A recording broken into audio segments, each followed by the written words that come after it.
Hi, my name is Andrea Green, PN student at Wilson State College, and today I will be demonstrating passive range of motion, repositioning a patient in bed, and putting on compression stockings. So we will enter the room, and upon entering, I will close the door and then perform hand hygiene.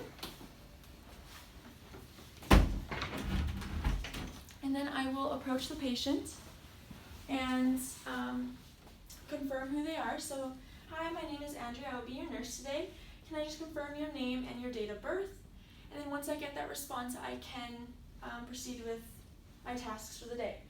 So today, I will be doing passive range of motion, and I will reposition you in a few positions, as well as getting you up to ambulate and going for a walk if you're feeling up to it. So first, I will raise the bed to an appropriate height. And then I will start with range of motion. So I will only expose what needs to be exposed. In this case, we'll start with the arm and making sure that the palm is facing downward. So for these exercises, we would usually do them 5 to 10 times, but for video purposes, we will only be doing them 2 times.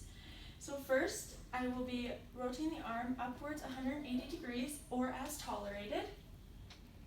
And I will do that twice.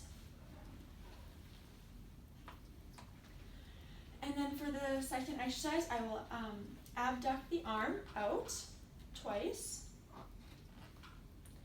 And then normally we would have the person try and touch their shoulder across their body, which I will do, but this mannequin does not quite bend that way.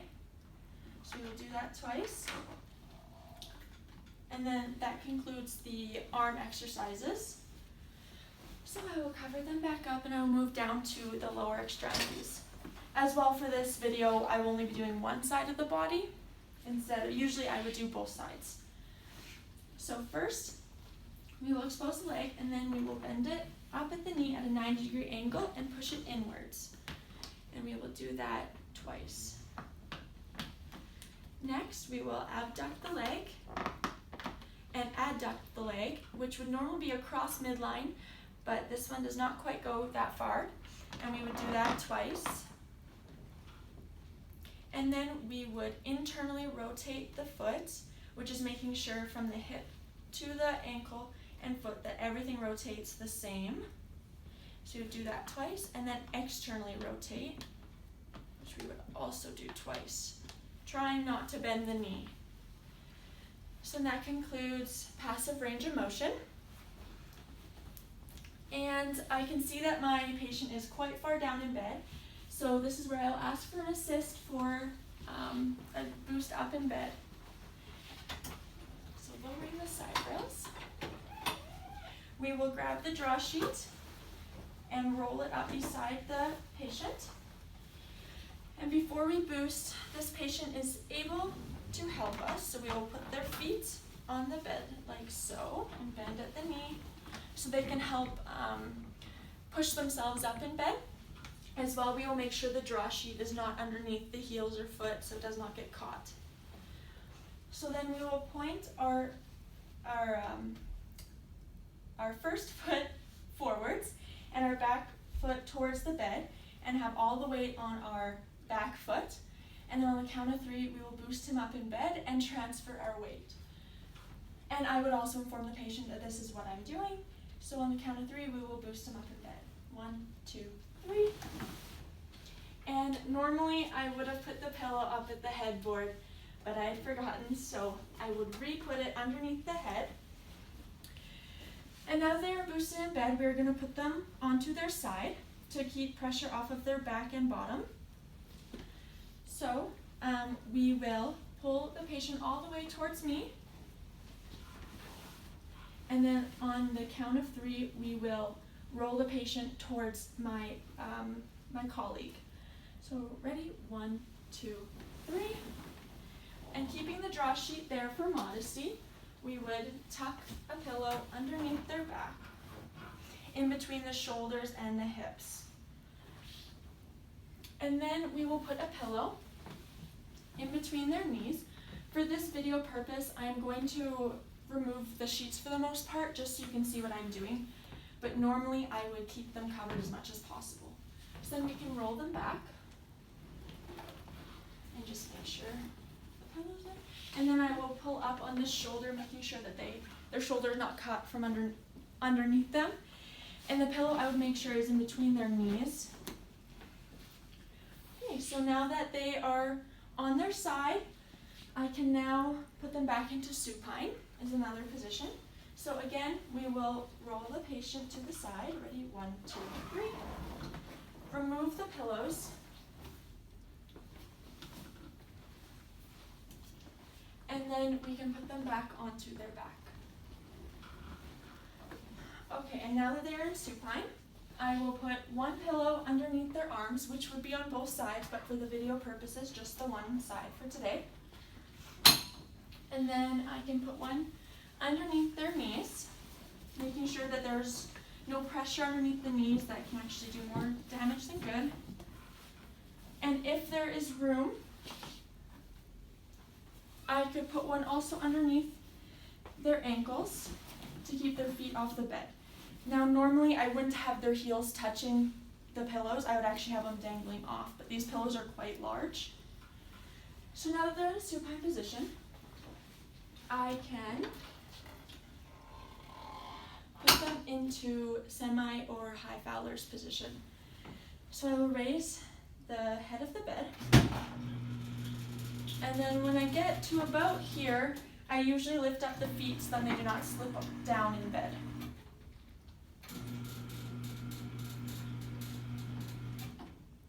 Now, while they were in supine, I would have checked their blood pressure for orthostatic hypotension.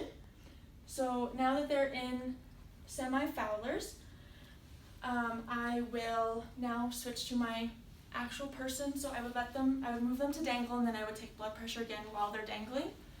So we are going to remove these pillows and move the mannequin over so I can have my real person for ambulation.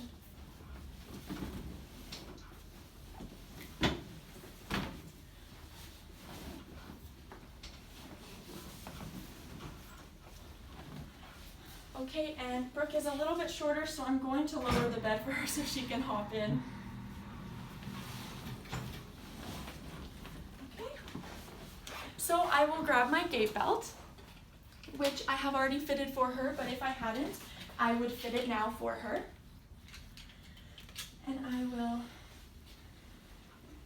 just slip it behind her and put it normally just under the bust line in that one part of the waist here.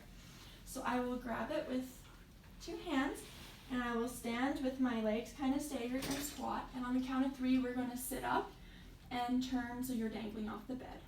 Ready? 1, 2, 3, and then turn. Okay, and now I will lower the bed so the patient's feet are touching the floor.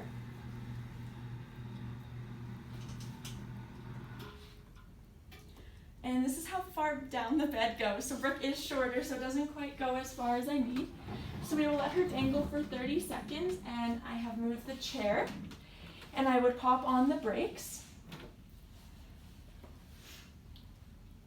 So I would ask them if they have any pain or nausea or dizziness before we move them. So do you have any pain, nausea, or dizziness? Are you okay to transfer to the chair? Yes. Okay, so it's been about 30 seconds, so we will now transfer. So I will let's scoot you forward on the bed just a bit. Good, now put my toes in front of hers and my knees here and squat. And you can put your arms on my upper arms there, and on the count of 3, we're gonna stand up. Ready? 1, 2, 3. Good, and now we're just gonna shuffle until you feel the chair behind you, and reach down and sit down. Okay, so now that my patient is sitting, I will ask them again how they feel. Do you have any pain, nausea, or dizziness since moving from the bed to the chair? No. Okay, and would you like to go for a walk? Yes. Okay, so again, I would put my toes in front of hers and my knees in line with hers and squat with my 3 fingers underneath here. And again, you can hold on to my shoulders. And on the count of 3, we're gonna stand. Ready? 1, 2, 3. And then I will just shuffle behind her and hold on to either side at the back side. And if she had an IV pole, she could hold on to that, or if she needed any other assistance. And if she had a weaker side, I would assist that side more. So ready, we're just gonna walk forward to about that table. Okay, and now we can turn around. And we can walk back. And we're actually gonna have you sit back in bed. And sit down. And I would assist their legs if needed. And then I can take their gait belt off and put it back. So then I would grab my compression stocking and my measuring tape. And during transfer, the patient had shoes on, so I did not need to put any grippy socks. So now I'll ask her to remove her shoes and socks so I can measure her for compression stocking. Okay, and I will just roll the pant leg up to the knee. And about 1 inch below the knee is where I will measure. So about right there. And then to the heel. So you are 16 inches. And then I will measure around the thickest part of the calf.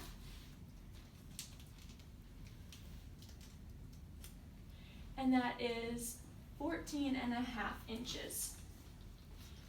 Okay, and now I can proceed with putting on the compression stocking.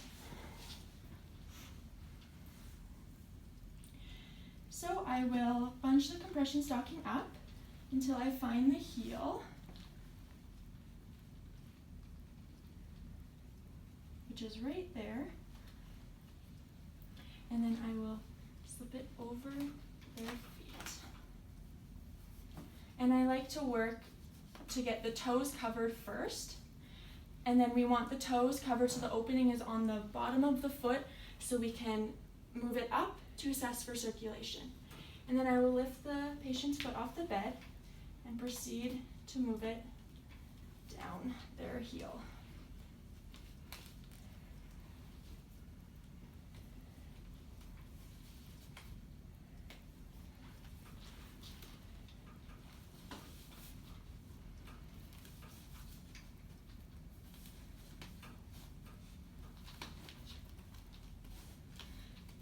So when I would have picked my compression stocking, I would have picked a size that appropriately fitted the patient, and these ones do not technically fit the patient, so I will just roll it down.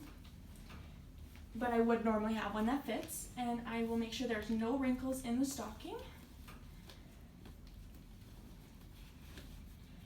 Okay, so now that the compression stocking is on, I would make sure my patient is comfortable in a position that they do not need anything or any help.